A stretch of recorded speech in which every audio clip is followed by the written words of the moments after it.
Songbird crafts, come and see. Paper joy, creativity. Fold it, cut it, let it sing. Songbird crafts where paper sings. Hey everyone, this is Rachel with Songbird Crafts Inc., formerly Stamping Songbird. I'm going to use Big Bang Theory sets by CCDesigns. This one's called Beauty and the Nerd set. I'm sorry it's fuzzy because I moved the stamps around, so I didn't align them properly. The next set is called Trio Set. And there is a third set that features Sheldon and Amy. This one's called Shamy. So I'm going to focus on Beauty and the Nerd, featuring Penny and Sheldon, although I did color and create cards with the other two sets, which you will see at the end. Right now it is July 4th, so happy birthday to our nation, 250 years strong. Yay! So if you do celebrate, I hope that you had fun today and that you were safe.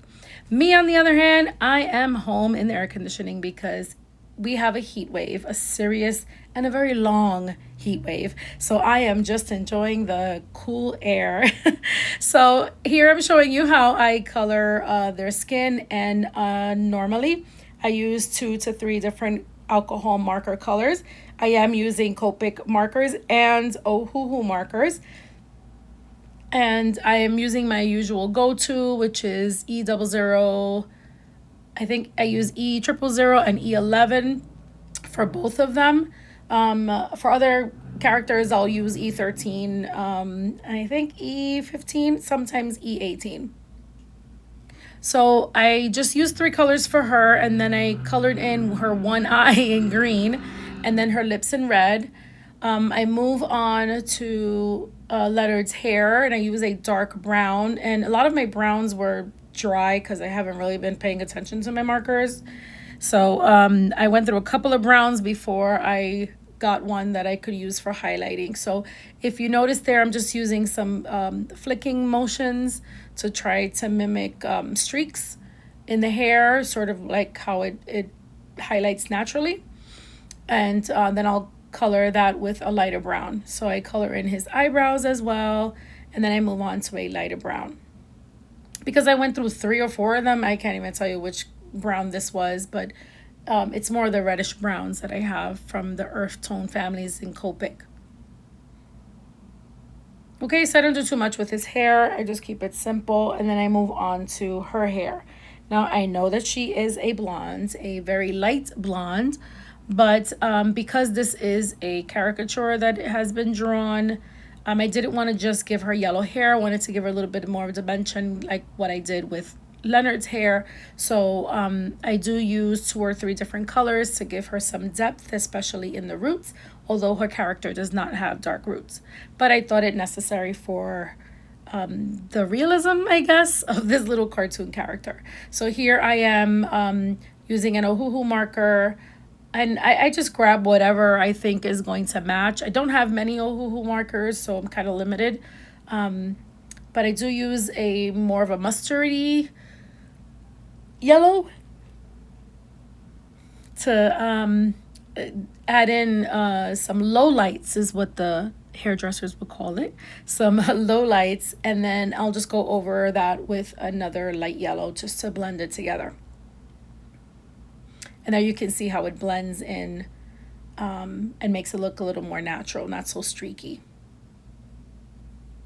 All right, so I will be skipping through a couple of parts coming up soon. I know this is a lot to watch, but if you're interested in coloring with Copic markers or alcohol markers, then I encourage you to watch the video completely.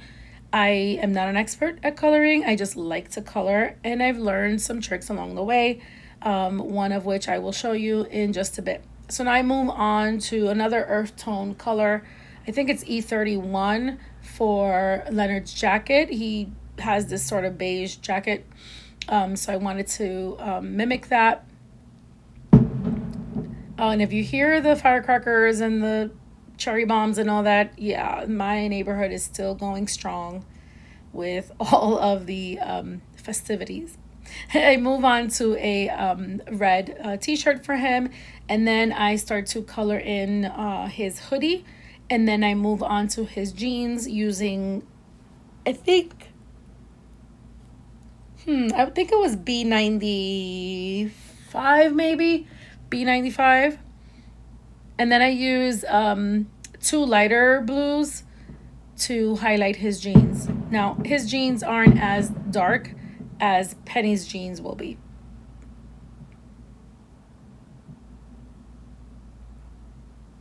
Okay, so because that didn't blend in so great, I grabbed another blue marker and just went over that, and that looks a lot better.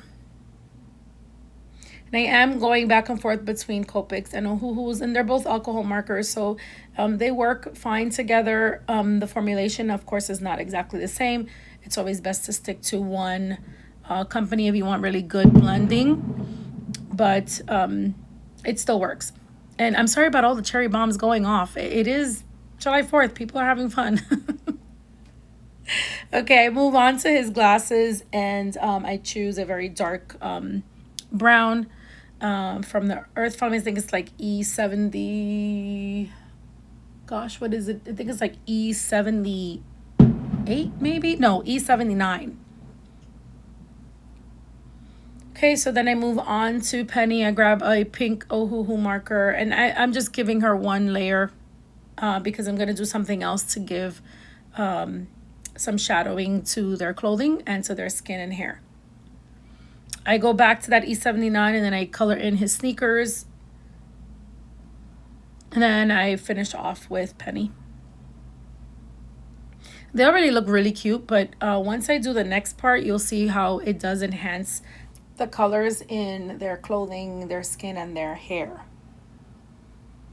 So I choose darker blues. I think I had B95 and B97, or B97 and B99, something like that.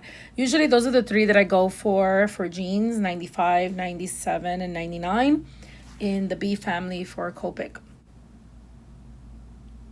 Okay, so I'm just finishing up her jeans. I did give her a little bit of shadowing with the darker of all the blues, but I'll enhance that a little bit more later.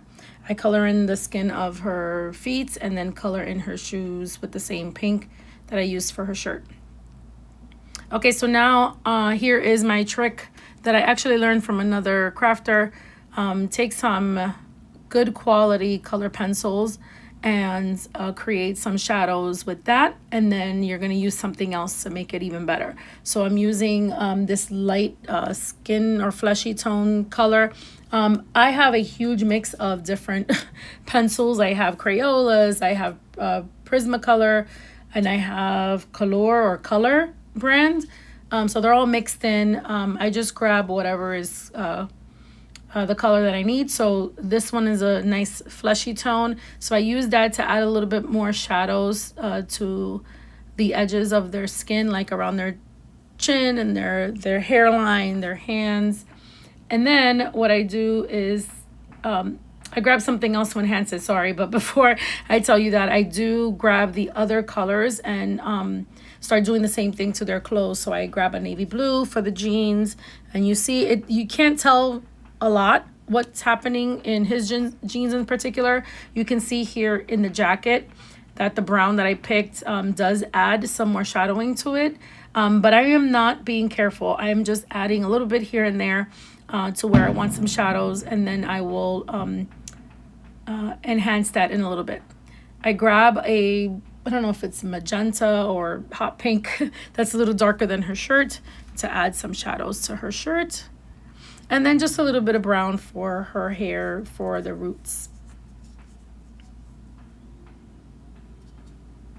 Okay, so here is the trick that I learned.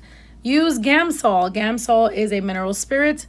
You should take a little bit into a cotton ball and soak the cotton ball, and then you take this little blending stump, and people use other things, but I like the blending stump, and then you dip it into the Gamsol, and then you start going around the pencils. So the pencils start to blend into the Copic marker, or the alcohol ink, because of the Gamsol. So it does make a big difference, and you'll see a little bit clearer once I show everything together, all 3 sets. But here you can see the change happening in the jacket. You couldn't really tell in the skin color, but you can see here in the jacket that it starts to actually blend in. So it doesn't look like I made a bunch of strokes with color pencil. it actually looks nice and blended. So I'm doing the same thing with the jeans, and you should use a different blending stub for each, but I just like rub mine off on a piece of paper and just use it again. But I try to do the light colors first and then the dark colors. You can see at the top right corner that I spilled some of the Gamsol, which is no bueno. You do need to use it in a ventilated area. It's not good to have it uncovered. It doesn't really have a strong scent, but it can affect you. So off screen, I did stop recording and wipe that off. And then I continued. Okay, so I think I am good to go. Now I'm just going to trim this off into a square, but I realized they don't have any grounding. So I just took a light blue marker, sort of a purplish marker, but it's really blue, just to give them a little bit of shadowing underneath their feet. And then I grabbed a 0 marker, which in the alcohol marker families is used to blend or even erase. Okay, so I cut that into a nice square, and then I have this paper from a set from Michaels. The set has to do with dinosaurs and rocket ships and scientists, so I thought that paper would be great. I grabbed this top folding card base, A2 card base, and I decided to cut off about 1 inch off the bottom part because I'd like it to open up like a little flap. So then I add the paper, and then I add some paper on the inside as well. And then I realized the inside looks plain, so I just added more paper and then added the picture there to the top. So that's Leonard and Penny. And here's Bernadette and Howard. This is really cute. This is a side folding. I kept the paper the same for all 3 cards. And then here is Raj, Sheldon, and Amy. And you can see I used, what's that called? The glossy accents. For the glasses, and I do the same for Leonard's glasses off screen. I think the coloring came out really well. I love CCDesigns sets that pay homage to well-known characters. So if you haven't already, hit that subscribe button, hit that like button. Let me know what you want to see next. Until next time, happy crafting. Bye-bye.